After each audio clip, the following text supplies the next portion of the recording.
What's going on, guys? Welcome back to the channel. I'm going to try to run through this as quickly as possible because Ian Carroll did a 2-hour-long response video to Nick Fuentes, and I do not want to make a 2-hour video.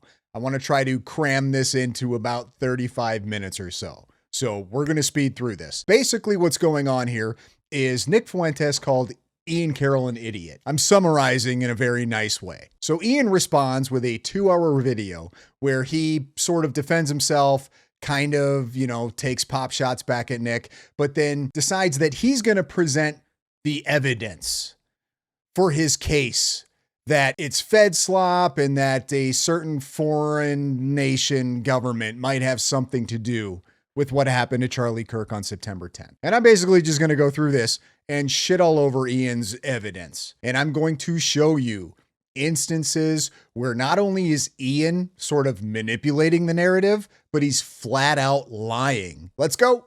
Charlie Kirk was Israel's top guy. Yeah, go on. I don't know how much more clear you can make it. And here's a perfect example. Hey, Ian Carroll. Actually, real quick, before we get to his Max Nordau talking points, let's review something.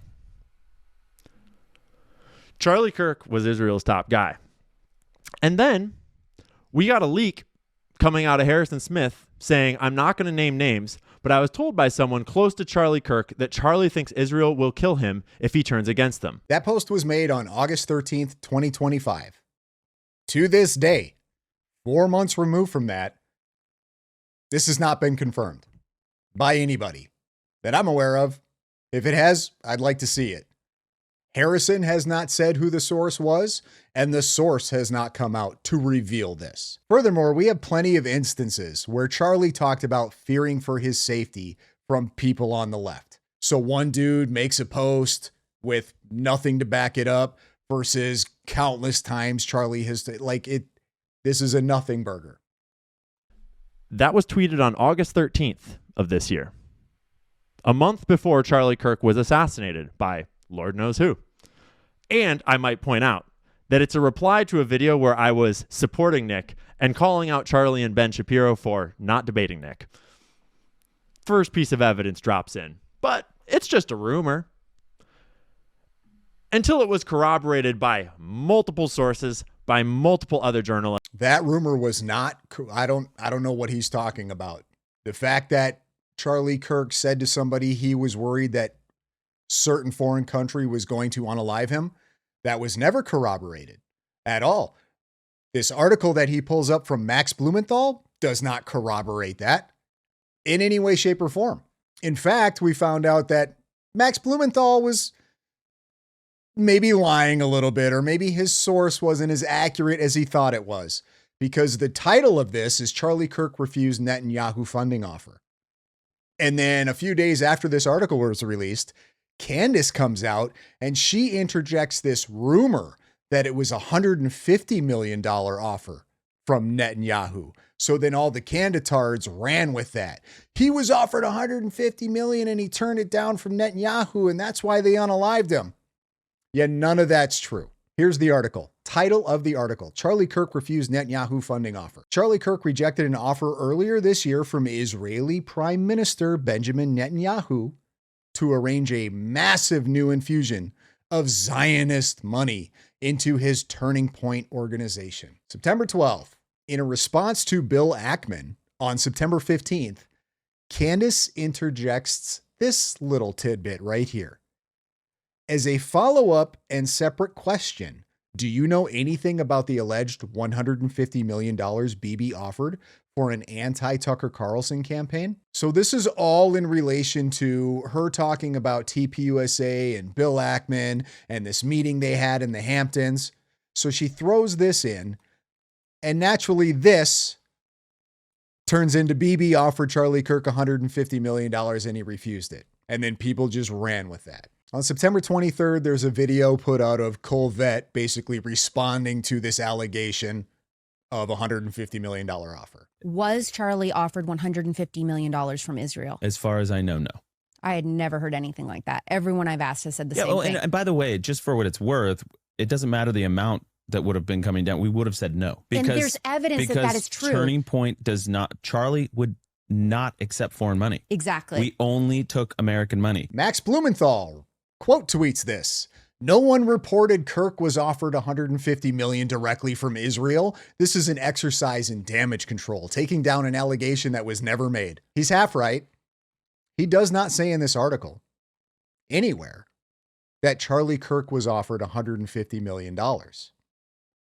However, he does say that Charlie Kirk rejected an offer earlier this year from Israeli Prime Minister Benjamin Netanyahu. That would more than imply, that is a claim that it is not only direct from Israel, but is a direct offer from Prime Minister Benjamin Netanyahu. So that sounds like a whole lot of, well, I didn't say this, I didn't say that, we didn't mean this, we didn't mean that. Chalk that up as all probably BS. The other thing you could do, Nick, if you wanted to clarify exactly how Charlie felt about Israel, is you could read his own text messages. One little screenshot of a text thread. And this is supposed to sum up Charlie Kirk's overall feelings of Israel. This was put out into the Candasphere on October 6th during her live show. Jewish donors play into all the stereotypes. I cannot and will not be bullied like this, leaving me no choice but to leave the pro-Israel cause. They lean into this so hard that this is evidence that Charlie Kirk was no longer going to support Israel. They conveniently leave out on October 9th when Josh Hammer replied to this. Think what you want about Josh Hammer. I'm not here to defend Josh Hammer. I'm not going to try to convince you one way or the other how to feel about Josh. I'm just presenting the information that we have. I've been extremely reluctant to post screenshots from an unalive friend. It feels icky. I don't like it. But while I was offline this week for a holiday, a high-profile, deeply unwell lunatic used screenshots of an intimate group chat I was in with Charlie Kirk and some others to impugn my character in the worst way and allege I somehow had foreknowledge of my own friend's horrific assassination. In those screenshots from about 3:30 to 4, the day before he was unalived, Charlie was blowing off steam in a private group chat setting. Donors have every right to withhold donations, and organization CEOs/chairmen have every right to then be upset when donors withhold those donations. That is just the nature of donors and donees in the not-for-profit space. 2 hours after Charlie blew off steam in that chat, I joined a Zoom call with him and a few others. The New York Post covered this Zoom call shortly after Charlie's death. We're going to show that. In short, Charlie sought out our advice for how to better communicate the Israel issue on campus so as to be most effective with a younger Gen Z audience. Okay, so here's the text messages. Zoom link for 6 p.m. meeting, 5:56 p.m. 7:50 p.m. Charlie, thank you for the help today, guys. Let's take a look at the New York Post article about this that Hammer referenced. This was published on September 13th. Charlie Kirk was in high spirits and in a combative mood just before kicking off his American comeback tour at Utah Valley University, said a rabbi friend who spoke to him for an hour the night before his unaliving. Rabbi Woliki, 55, an American-born cleric who lives in Israel, met with Kirk via Zoom on Tuesday night. He was excited to get back out on the campus tour, said Woliki, who said he often spoke to Kirk before public appearances to advise him on how to defend Israel effectively. We became good friends, Woliki told the Post, calling a 31-year-old activist unbelievably courageous in the face of so many Gen Z conservatives who were turning on Israel. That worried the heck out of him, said the rabbi. He held fast and it wasn't easy. Often the people who challenged Kirk at events bombarded him with questions about Israel, according to Woliki. Charlie was always seeking true information, said the rabbi of his evangelical Christian friend. Hours before the firebrand was unalived in Utah, the two met online to prepare for the smears against Israel he would inevitably face during his tour of college campuses. He was working out talking points, playing the role of devil's advocate, pushing us on these issues, trying to sharpen the iron, said Woliki, who specializes in Jewish-Christian relations. He was in a combative mood, recalled the rabbi, which is good. He was preparing for debates and attacks. Charlie stood alone to a great extent in that whole Gen Z conservative world as far as being pro-Israel, the rabbi said, and his life would have been a whole lot easier if he wasn't. There were prominent people actively working to get him to drop his support for Israel on a daily basis, and he resisted. So if this is all of your evidence that you have, that Charlie was no longer going to support Israel in any way, shape, or form, and that he was turning against Israel, you might be an idiot. And it's also insane to think that he puts this in a text thread, and within 2 days, they put together this team, they throw this thing in action. But right, he was Israel's number one guy.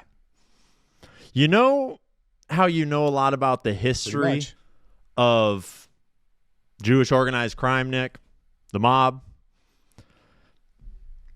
You know what happens to someone when they try to leave the mob? What happens, When Ian? they try to walk away? What happens?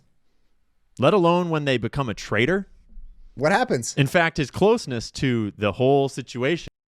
Candace is doing just fine. She was right there with Charlie for most of her career. She was incredibly pro-Israel. She even talks about it. She even talks about little meetings they took her to and wanted her to go to, and how certain things felt like a threat to her. Well, she walked away just fine. Now she's blabbing constantly about anti-Israel stuff. No problem there. Candace isn't having any issues. But Charlie Kirk posts in a text thread because he's frustrated from losing donors that he's going to leave the pro-Israel cause. And then just hours later is in a Zoom meeting trying to figure out how he's going to defend the narrative, how he's going to defend Israel against Gen Z people who are against Israel. They're going to take him out 2 days later, but Candace, they're just going to let run wild. You okay? On September 7th, 2025, you tweeted that Charlie Kirk is working for the Jews that killed Jesus. Was I wrong? And I didn't say the Jews who killed Jesus. You know what I said. On September 11th, you were absolutely certain that Israel killed him. Actually, that's not what I tweeted. But first, Nick. Ian Carroll did not specifically use the word Jews. Charlie Kirk's tweet, Jesus defeated death so you can live. Ian Carroll, this is September 7th, and you've dedicated your life to serving the people who unalived him. I didn't say it. I didn't say it. And then he's trying to say that on September 11th, he didn't basically come right out and say, a certain foreign country is responsible and everybody knows it. Let's see what he said. Yesterday was a turning point for Israel-U.S. relations. Less than 24 hours and the internet already figured out who the most likely culprit was. He was their friend. He basically dedicated his life to them, and they unalived him in front of his family. Israel just shot themselves. Okay, Ian, spin this on how that's not what you said. U.S. relations. Less than 24 hours and the internet already figured out who the most likely culprit is. The most likely culprit. Sorry, I said was. He was their friend. He basically dedicated his life to them, and they murdered him in front of his family. Israel just shot themselves. And Nick, I don't think I need to educate you about being a little bombastic on the internet. He's being bombastic, guys. He's being bombastic. He's not making claims. He didn't really mean this. He's just exaggerating. These people are frauds, man. Hide behind this is scammy con artist shit. At least have the balls and just say, yeah, that's what I said and that's what I meant. And I stand by this tweet. In 2019, I led the Groyper War against Charlie Kirk, calling him an Israel shill. It is 2025. Nothing has changed. It's actually a really solid point by Nick.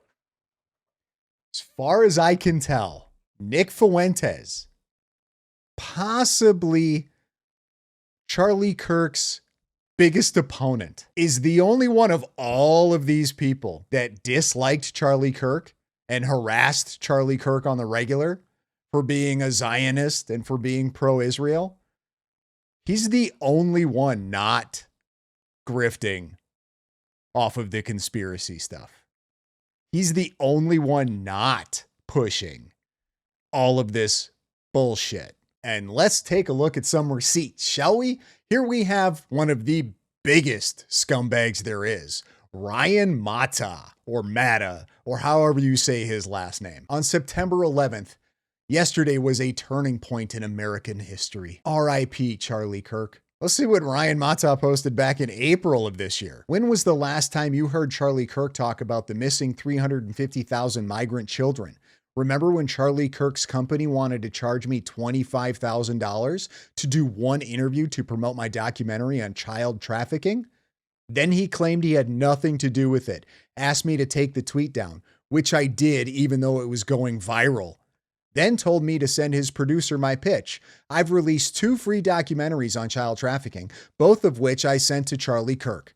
He doesn't even respond. He is too busy trying to convince you that anti-Semitism rots your brain.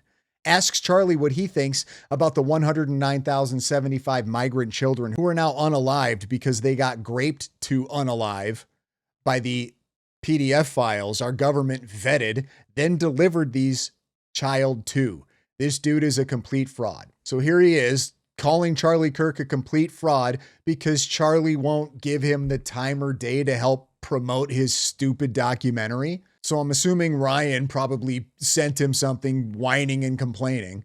And Charlie responded, I have never once even heard of this project. I don't know about it, about 12K or anything else. I've specifically told Salem not to sell interviews on my show, which sadly is common in the industry, so I'm assuming this is what it is. Tell me more. Someone needs to be held accountable.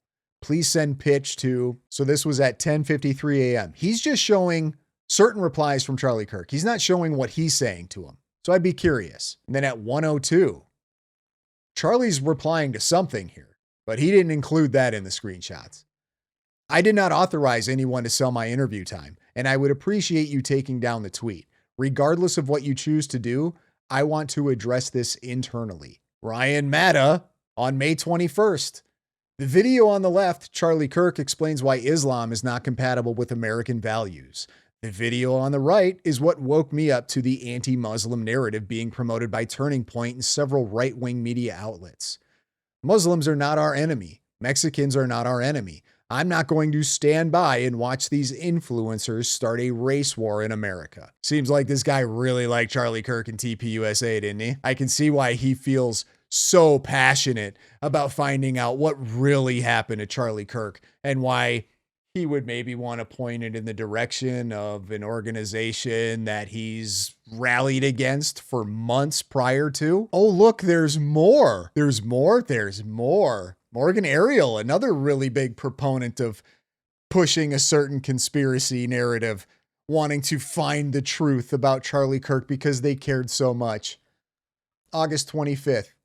Jew hate has no place in civil society. It rots the brain. Reject it. Every time an anti-Semite is born, America is one step closer to being freed from slavery. Now go cry about it, Goy. Trisha Hope. July 14th. I have unfollowed Charlie Kirk. Join me. Charlie has no interest anymore in the Epstein case. Sword Truth. Another guy. Both of these. Super interested in what happened to Charlie Kirk. Spreading all types of conspiracy things pointing towards TPUSA because they care so much about what happened to Charlie. There are much bigger problems with Kirk. His funding sources need to be investigated. Ginny Robinson, another one, replying on July 14th. Done. Hate that guy. Clint Russell, another one pretending to care about Charlie Kirk. On August 27th. Today we've got Charlie Kirk and Trey Gowdy demanding red flag laws. I hope everyone is enjoying their based conservative influencer psyop. Pay attention to who pushes gun control in a crisis. They are not your ally. Oh, look, another one from Ian Carroll back in August 14th. Benny Johnson makes a post about Charlie Kirk. Ian replies, Charlie Kirk is a stooge for the ruling class, Benny. You do access journalism all over DC. You're both pawns for the system. Self-reflect, man. Think. Journalism is castrated by working for those in power. I think it's very important to point out that Ian Carroll was liberal prior to, I think, 2020. He was a Democrat. Was? He also allegedly sent a text the day before saying that he was afraid Israel was going to kill him. Might have even said tomorrow, depending on what those texts say. We haven't seen them yet. I suspect they're out there, but we'll find out. That evidence, Ian? That's where we're setting the bar. There's a few other pieces of evidence, but these are some of the main pieces of evidence that link Tyler Robinson to the scene of the crime. If I missed any, let me know. I just threw this together from memory this morning and then compiled all of these from my other notes. So, let's start with the gunshot. The very first thing that the whole world saw. And the gunshot was, in my opinion, suspicious to begin with. Getting shot in the neck could indicate human error. I didn't get the vibe, but I'm no expert, so we're going to consult some experts. He didn't get the vibe that being shot in the neck would indicate human error, implying that he thinks that he was shot in the neck on purpose because that's where you would aim if you wanted to unalive somebody, is the neck. So he goes on and shows these videos, right? Shows these guys going out and shooting 30-06 rifles and just completely destroying, ballistic gel dummies, completely destroying pieces of meat, like a cow bone from Valhalla. I think it was Valhalla's video. Shows all of these videos, and somehow that's evidence that there's no way that Charlie Kirk was unalived with a 30-06 because it would have just completely blown his neck out. It would have completely gone through and destroyed everything. 30-06 is probably one of, or at least used to be, one of the most versatile rounds on the market. What does that mean, the most versatile?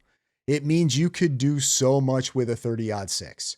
You could use a 30-06 to take down big game, or you could use 30-06 for hunting small game. If there's any hunters that watch my videos, you guys might know this. You can pretty much custom load your rounds for whatever it is that you're looking to hunt. A lot of hunters do it. Everybody that I know hunts, they have a tendency to load their own rounds for multiple reasons. Two of the most common is one, they can get it more accurate, and two, they can reduce recoil. Now, we know that Tyler Robinson comes from a hunting family. Got a hunting rifle, an old sporterized Mauser 98 from his grandpa. From what it appears, they're a very 2A family. So it's not out of the realm of possibility that not only did he get the rifle from his grandpa, but it's also possible that he got the ammo from his grandpa. Another point to make before I play this video is during the pandemic, there was a huge decrease in the availability of ammunition. And because that decrease started to happen, the demand rose. So all of a sudden, you had all these little mom and pop bullet manufacturers appearing out of nowhere to try and meet that new higher demand for ammo. So we have no idea. Maybe that ammo was purchased during that time, and the quality of ammo could be absolutely terrible. I will give you an example of this. During that time, I was buying a lot of ammo. And one of my purchases was 500 rounds of 9mm Luger. Bought it because at that time, the price that I got it for it wasn't a deal, but it was a little bit cheaper than what other places were offering. And it wasn't like this was one purchase. I did this many times over the course of that year and a half or so, where I was just buying what I could when I could just to have it. So it took me a little while to get to this specific set of 500 rounds that I'm going to talk about because I had so much of it. But eventually I did get to it, tried shooting it. First round, pistol would not go into battery. The 9mm casing was just a little too big so it wouldn't even fully chamber the round. Point being, we have no idea what ammo was in that gun. So to say for sure that there's no way that was a 30-06 round is just incredibly ignorant. We don't know the ammo. We don't know the grain of the bullet. We don't know the velocity that it was traveling when it made impact on Charlie. We don't know the condition of that rifle. We have no idea if it was a hand load or store-bought. There are many different variables when it comes to what happened with that ammo and that rifle that we don't know, that you just simply cannot make the claim one way or the other. But you'll see videos. You can look these up online. Somebody shooting a 30-06. They'll shoot a giant jug of water and it'll just completely blow the water everywhere. The jug will go flying. You'll see them shoot watermelons and they explode. They'll shoot, ballistic gel dummies and they have green stuff inside of them to simulate zombie blood, and that'll completely go everywhere. But then you also have guys like this who show you what else you can do with 30-06 rounds. Welcome back. Happy Thanksgiving. Let's talk about some small game loads for the 30-06. Some small game loads. So I've got some 165 grain flat point plain base lead. These guys here.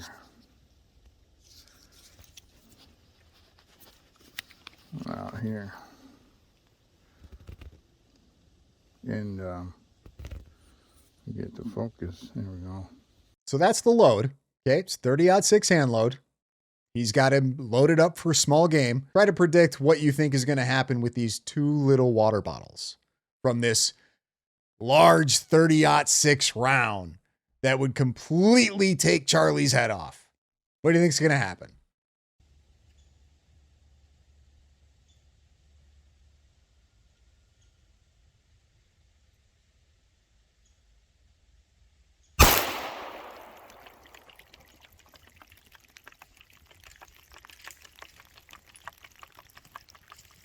Let's go ahead and watch this video from Candace Owens really quick on ballistics, all right?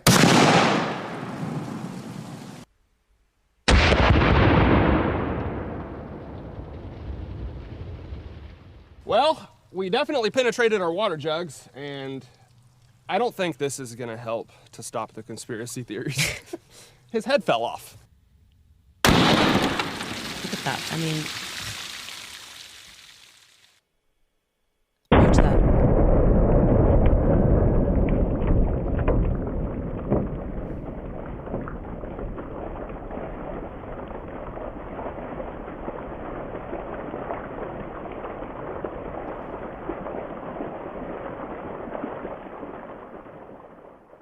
All right, guys, I figured this is probably what would happen. I was trying to remain optimistic, but that right there is why people are skeptical on the official story. The 30-06 is a very hard round to stop. Yeah, so I wanted to show that because I realize there's a bunch of people who may not be gun enthusiasts. Obviously, that channel is dedicated to it, and just so you understand and really appreciate what the federal government is trying to sell to you right now. That's what we mean when we say that particular bullet would have decapitated Charlie. Like you see, like actually just the idea that that just like ricocheted and went inward is just so beyond ridiculous. It's insulting, and they think that if they send out these like glee boys, like Nick Fuentes acting, someone who looks like he's never even been traversed into nature before, that if they really put on the theater, and a bunch of hunters are going to go, yeah, I see what you mean, man. It's never going to happen. It's just never going to happen. And so at some point, they are going to either just, have to declare war on the American people, and never mind, we're just going to go to war with you because you won't accept it, or they're going to have to give us something that's truthful. Somebody is going to have to come forward and say something that makes sense. And because I believe that this conspiracy is Okay. Phoenix Ammunition. Candace Owens is a fucking idiot and knows absolutely nothing about ballistics. This video is nowhere close to any type of definitive statement on anything related to the Charlie Kirk shooting, but she's so dumb, she doesn't even know what questions to ask. I'm working on a chalkboard talk as we speak to discuss the myriad of variable involved, none of which she has the information to calculate, so that everyone can see just how ridiculous her grift is. I won't be addressing any of the other points, just the ballistics, but that should be enough for people to realize she's just making shit up for clicks. Ian got involved in this conversation. References the Valhalla VFT video where he's shooting bones and shooting through steel with a 30-06 round. Guy replies, dude, he was shot from 150 yards. This video is like 20. Ian responds, It's a 1,000-yard gun. He explains in his very expert opinion in the full video that the difference is real but negligible. We also have tests at that range if you want them. Ian got completely ate up in this by all of the gun nerds on X. It was awesome. I sat and scrolled through this for probably 15, 20 minutes, just reading and laughing. Here's one by Spaceballs, the X account. What is the accepted definition of a 1,000-yard gun? Son, you done ventured into the gun section of X where people actually know what they're talking about. This isn't the place to try and bullshit. Gun experts are funded by Israel, actually, to make you look like a dumbass. Mossad funded fake ballistics to trick you. French Foreign Legion and the Masons actually use 1,500-yard guns, and that's what they used for Charlie. Even an Ian fan understands how stupid this is.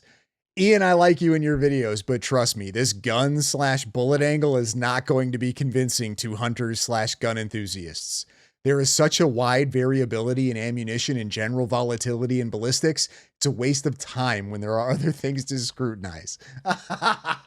Even his own fan is like, hey, bro. Nah. I mean, he got absolutely tore up in here. It was glorious. Glorious. And another thing, we don't have the autopsy report. We have hearsay about it. We don't know exactly what it says. So what are we doing? How about we just wait and see what happens? Can't do that though, because then we won't be able to grift off of it. This one's fun because I get to basically show manipulation, not only from Ian, but from Valhalla as well. What I have here is a kid being interviewed when the gunshot rings off and a little bit of an aftermath. I want you to watch it, and there was something I noticed about this.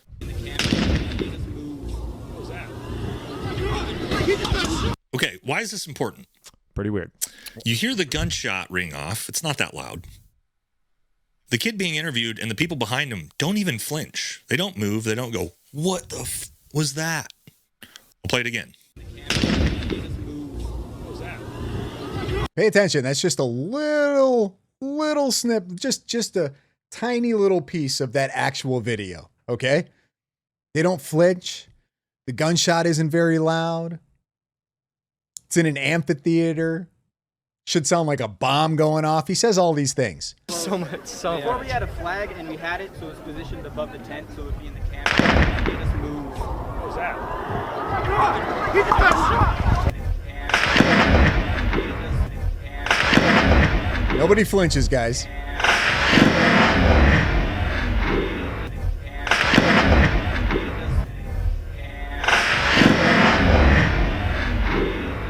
From where those dudes are standing, not only are they on an elevated position from that amphitheater, but they're 100 and, let's see, Charlie was like roughly 142.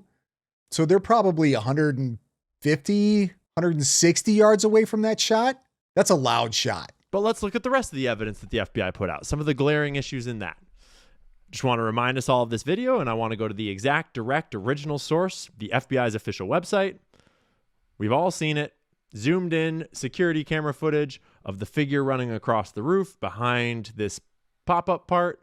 Then he emerges from the right-hand side, apparently carrying something, runs across the reflective white part, where he clambers down and jumps down with the grainy zoom. A lot of people argued over what's inside of that towel. Is it a Mauser? Could be. Who knows? I'll concede that maybe that floppy thing could be a Mauser. He has to put in that floppy thing.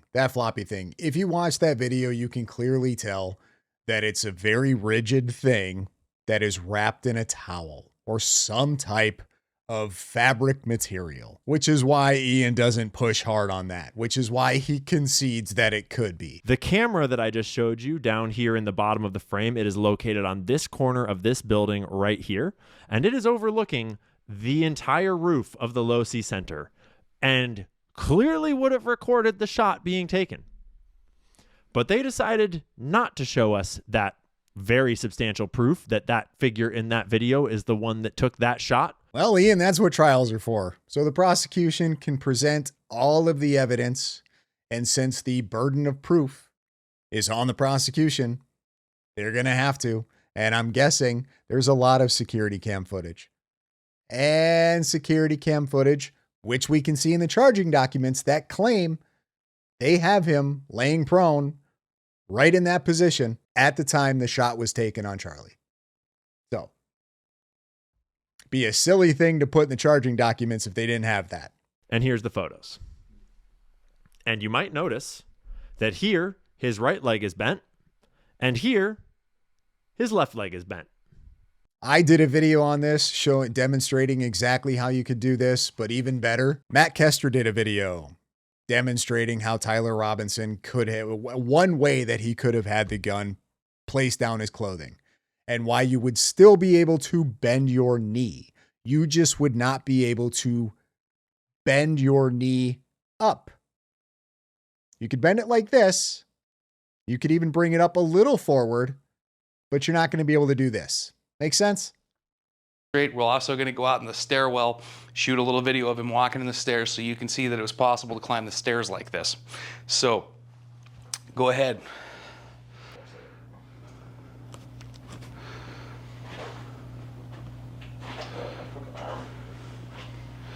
That's why I think he hooked it underneath his armpit. Kept his arm straight down, because if you see when he walks, he doesn't have his hands in the pockets, they're out. Keep your hands out. All right, now walk towards me, or walk that way.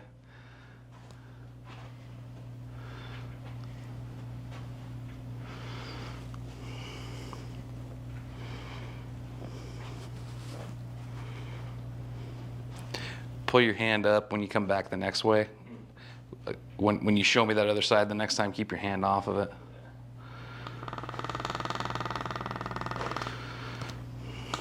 All right, now try.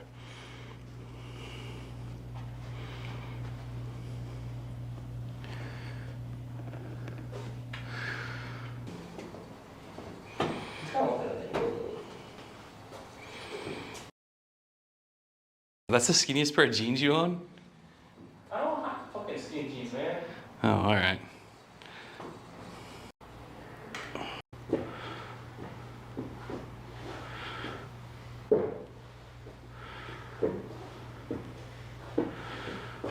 So this like, oh, if you look at Tyler Robinson, there's no way he's got a 30-06 rifle on him. He absolutely could do it. No problem. And then people say it's skinny jeans. To me, they look like just standard straight leg jeans. They don't look like skinny jeans at all. Somebody had a rifle on that roof. And if this is the person that went to the roof, well, there's an object that they jumped off with that they didn't have in these photos, unless he grew a third leg up there. And I don't think that's the case. So here's what's in the charging documents about what they have captured on camera, on that security cam. We only see him running across and then jumping off of the roof. Police reviewed surveillance from the camera covering the roof and discovered that it recorded an individual dressed in dark clothing cross the railing from the public walkway and drop onto the roof at approximately 12:15 p.m. Although the individual moved out of the camera's view for a short time, the camera again captured the individual running across the roof and then low crawling to the area the UVU officer recognized as where the suspected sniper had dropped into a prone shooting position, which is exactly described by this other video we have of the alleged shooter captured. Can right up. Yeah. You think he'd already be in place? You would think that. So there's somebody on the roof right there? Just saying. Huh. He just ran from over, where's my finger? Whoa. From over there, ran in, and now he's right there. Just saying. So that gives us a pretty good idea of the timeline of when Tyler Robinson got onto the roof, which was approximately at 12:15. And we know the shot was taken at 12:23. So he was up there for what? 8 minutes? It's funny. There's no other video footage of anybody else on any other roof. All those kids around, all those security cameras, all those cell phone cameras. We only have one person on a roof that day. Notice in the affidavit, they didn't mention this mysterious screwdriver that we kept getting told about, which I'm sure you remember, Nick, because you followed the case so closely. This is a nothing burger. It means absolutely nothing. So they have a screwdriver, right? Kash Patel came out, publicly said this. The FBI was in charge of DNA testing the screwdriver and the towel. The ATF was in charge of DNA testing the rifle. All right? Kash Patel reported that the screwdriver and towel were a match, a hit for DNA of the suspect that they have. ATF found the same thing. They had a match for Tyler Robinson from DNA on the trigger of the rifle. The fact that they didn't mention those two particular things in the probable cause affidavit or in the charging documents means nothing. There's all kinds of evidence that they have that they didn't put in the probable cause affidavit or the charging documents. They don't need to. That's just, they're basically, the charging documents and the probable cause affidavit are basically, here's a quick little summary of the evidence that we have that we believe is enough probable cause to bring charges to this individual. From my understanding, and then a judge would look over that and he decides whether or not what they've presented is sufficient enough to begin a trial or to begin court proceedings and bring charges against Tyler Robinson. That's it. They even said in some of the pre-hearings, right, is there's a voluminous amount of evidence. Well, obviously the voluminous amount of evidence isn't all referenced in the charging documents because the charging documents is basically only 9 pages. And they had to extend it out until I believe it's January 16th for this hearing because the defense wanted more time to go over the voluminous amount of evidence. So it means nothing that they're in there. This is what trials are for, Ian. This is why we wait to see instead of just grifting and spreading bullshit lies. You have no idea. None. Zero. Zilch. Well, why haven't they shown us? They told you. They told you. If they have a screwdriver and a towel with DNA on it, you don't think they're going to bring that? You don't think they're going to enter that into evidence, Ian?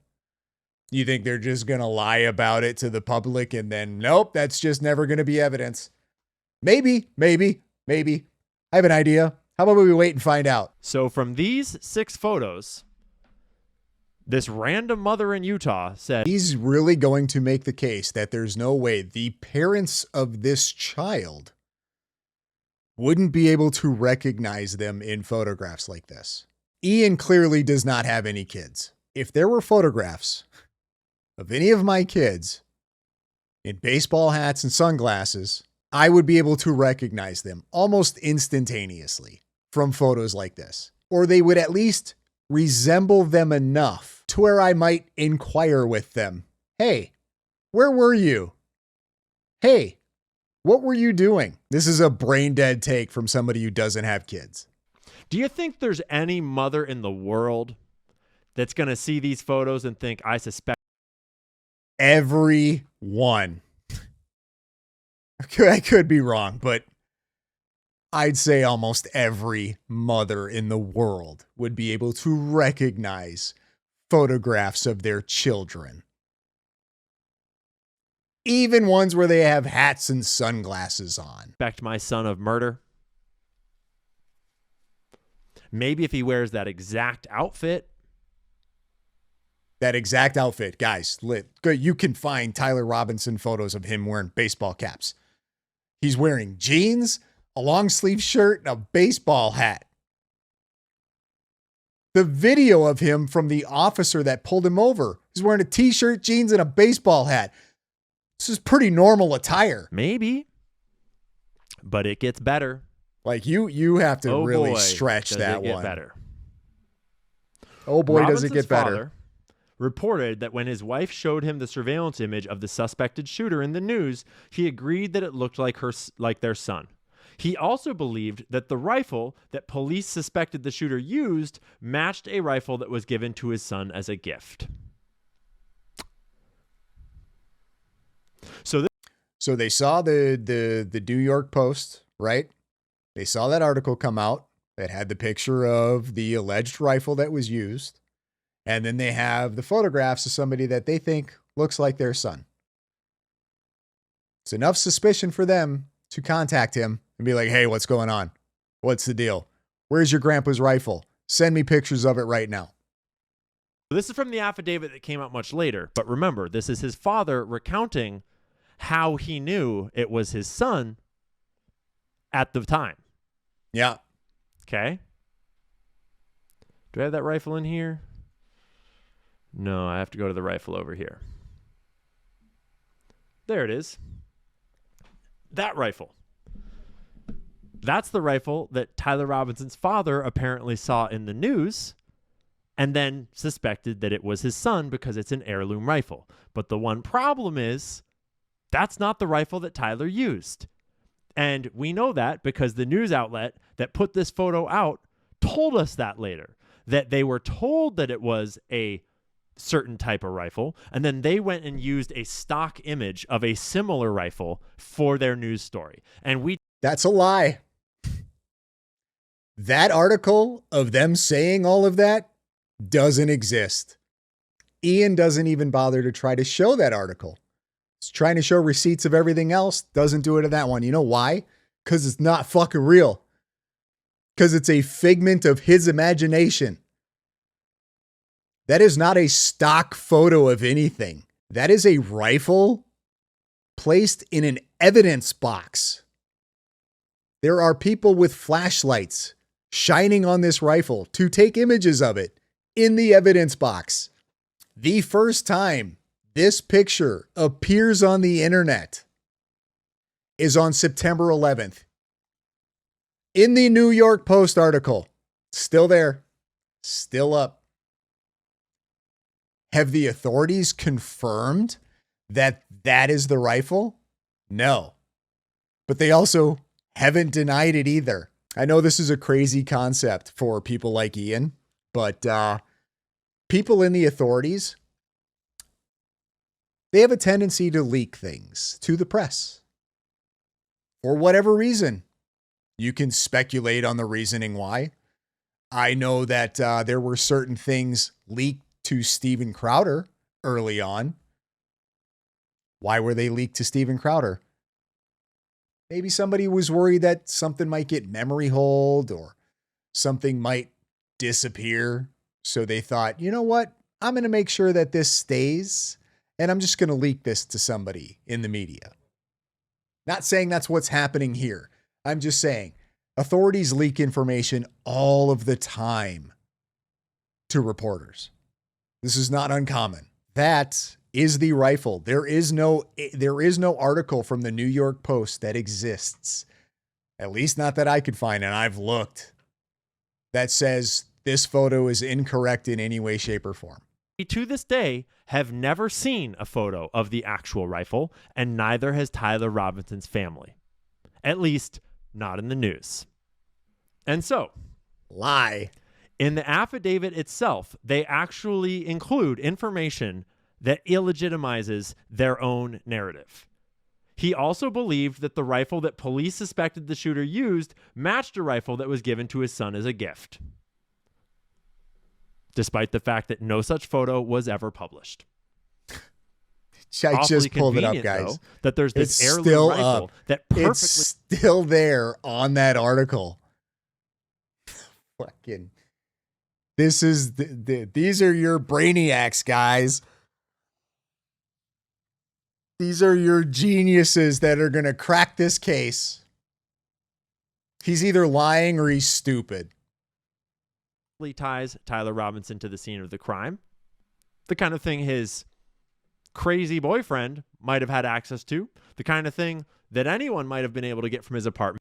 Admits the family friend, remember? So I'm sure you remember, Nick. I'm sure you remember that his parents got in touch with him. They were sure and who you friend brought home to the tree to then haven't seen them. They have the family friend spoke to police and reported telling Robinson that it would be best if he brought all the evidence with him to the sheriff's office to avoid police having to search his parents' home. So here he's talking about the family friend. That was the I believe he was a retired sheriff's deputy, whatever. That's the family friend, the one that the parents contacted and basically talked about how they could get him to turn him in. If he was ex-law enforcement, you'd think he would realize, I mean, hey, I'm no law enforcement expert, but I would assume that you're not going to trust the killer to bring all the evidence. You're going to go out and look for all the evidence. right? No, he's ex-law enforcement. He's not going to go out and look for all of the evidence. He's making a suggestion. If you want to do a peaceful surrender and you don't want to have any type of craziness, you don't want them to search your parents' home, here's my suggestion to you that could help prevent that. Right? So But that's the level of thinking from these brainiacs. That's a kind of weird piece of the narrative. Just Tyler, bring all the evidence that they're going to need in order to convict you with you. Let's just bring all the right stuff so they can convict you. But you know what you can't bring? He asked Robinson if he had the clothes that were related to what he did. But Robinson replied, a little conveniently, that he had disposed of the clothes in different areas. Why is that? Why conveniently? He conveniently disposed of the clothes. Yeah, makes sense. If I was going to commit a crime, I would probably dispose of the clothes that I was wearing so nothing could be linked back to me. Yeah, I'm going to do everything that I can to get away with it. However, if this is my first time and this is a pretty big crime, regardless of how smart I am, this is a very high adrenaline situation. There's a solid chance, since I don't really have much former training in these types of things, that I'm going to make a few mistakes. And guess what? Tyler Robinson made a few mistakes.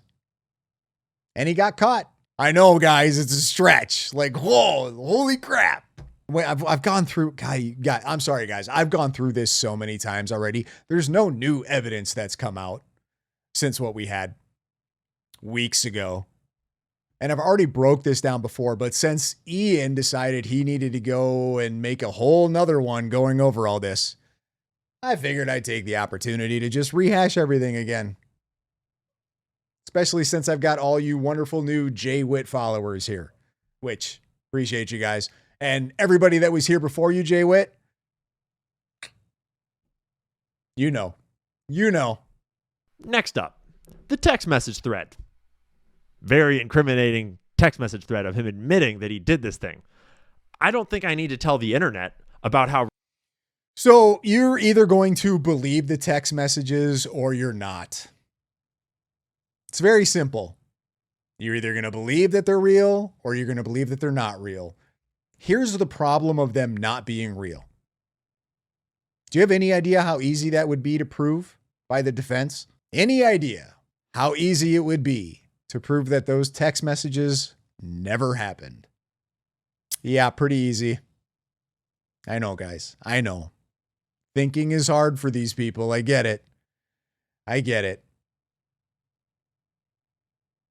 It would be incredibly stupid for them to fabricate text messages and put them into a charging document and submit them as evidence if they don't exist, because of how easy it would be to disprove them. How retarded these text messages are. You all remember the text messages, right? Conspiracy brain rot. Why did I do it?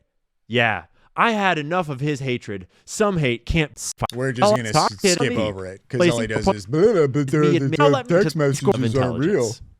36 again on the ACT.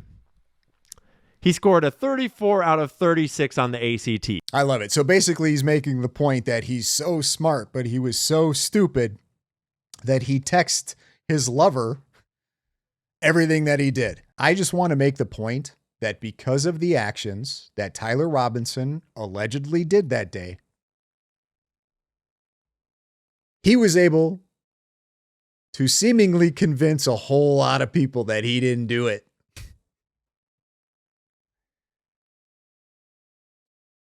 I'm just saying. Ian's saying that, well, he's such a bright kid, he wouldn't be stupid enough to admit guilt in text messages.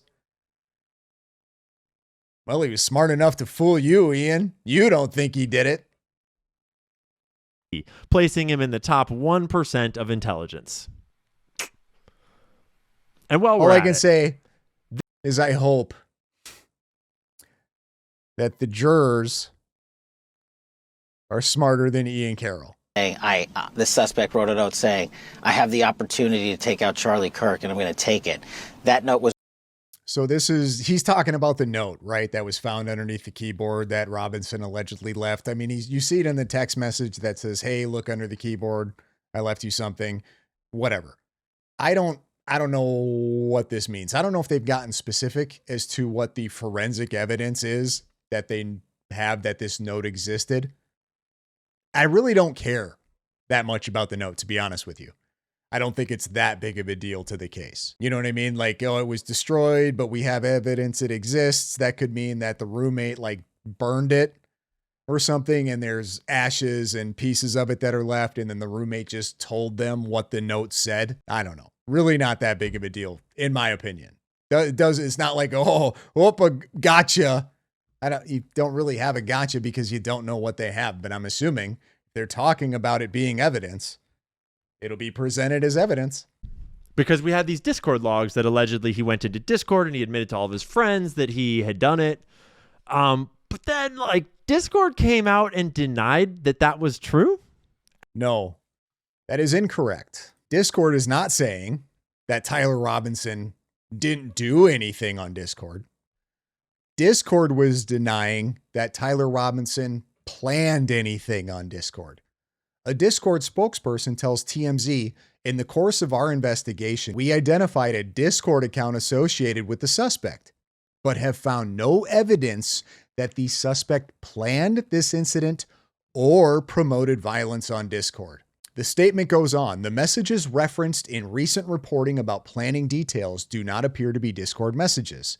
These were communications between the suspect's roommate and a friend after the shooting, where the roommate was recounting the contents of a note the suspect had left elsewhere. Authorities say Robinson's roommate showed them Robinson had made a joke on Discord and then showed investigators the messages, which included Tyler stating a need to retrieve a rifle from a drop point, leaving the rifle in a bush, and a message referring to having left the rifle wrapped in a towel.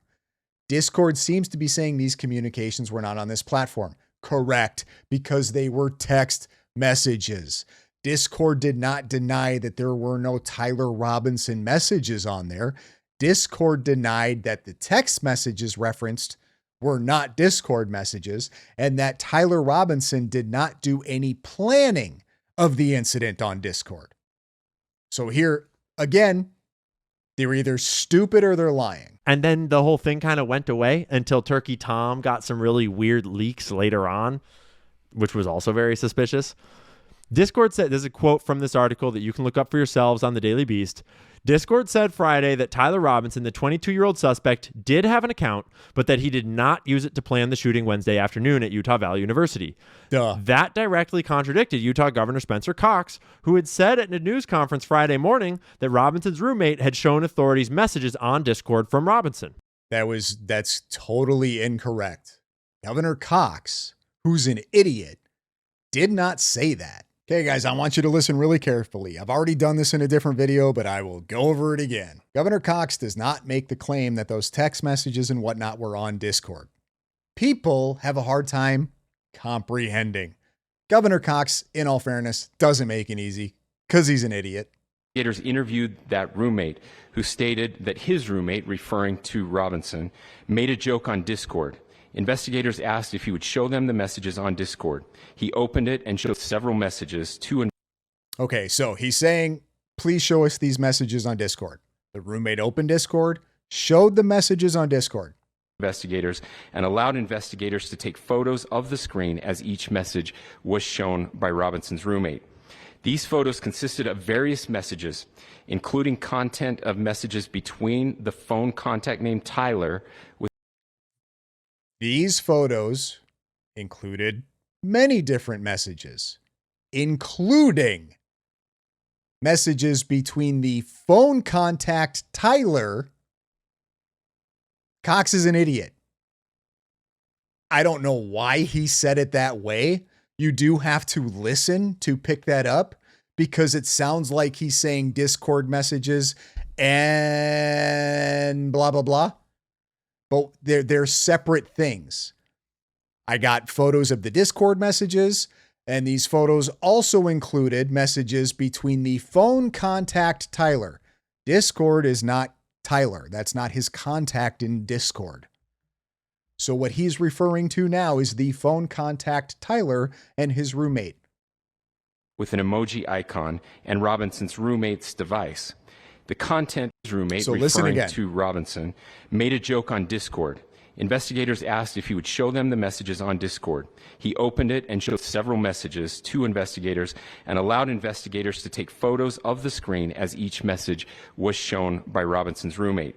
These photos consisted of various messages, including content of messages between the phone contact named Tyler. Including content of messages between the phone contact Tyler.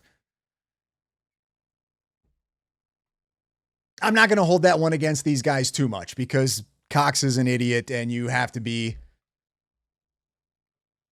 you know, you got to be able to think a little bit to catch that part. I mean, it is what it is, right? Even reporters like this are stupid and didn't catch that, but whatever. The messages referenced in recent reporting about planning details do not appear to be Discord messages, the spokesperson said. These were communications between the suspect's roommate and a friend after the shooting, where the roommate was recounting the contents of a note that the suspect had left elsewhere. There's nothing more than I would have loved to have done than say Governor Cox is an idiot and misspoke again for like the 90th time on this whole ordeal. But he didn't. He just said it in a really terrible way, and I have no idea why he did it that way. So, I think that we have sort of beaten a few of these points to death, and we could go on and on and on and on and on. And we have over months and months and months. We sure have, Ian. But let's just review. The rifle. I don't want to review. I think that's it. Sorry, guys, if this video wasn't as fun as some of my previous ones, but I just felt compelled that I needed to go over this again, especially when I continue to catch these guys spreading the same lies over and over and over again. And it's probably not going to be the last time that I do one of these videos because we have a long ways to go before there's a trial. And I'm sure people are going to need refreshers of all of the evidence that we have and all of the misinformation that's going to continue to run out there. So thanks for watching. We'll catch you in the next one.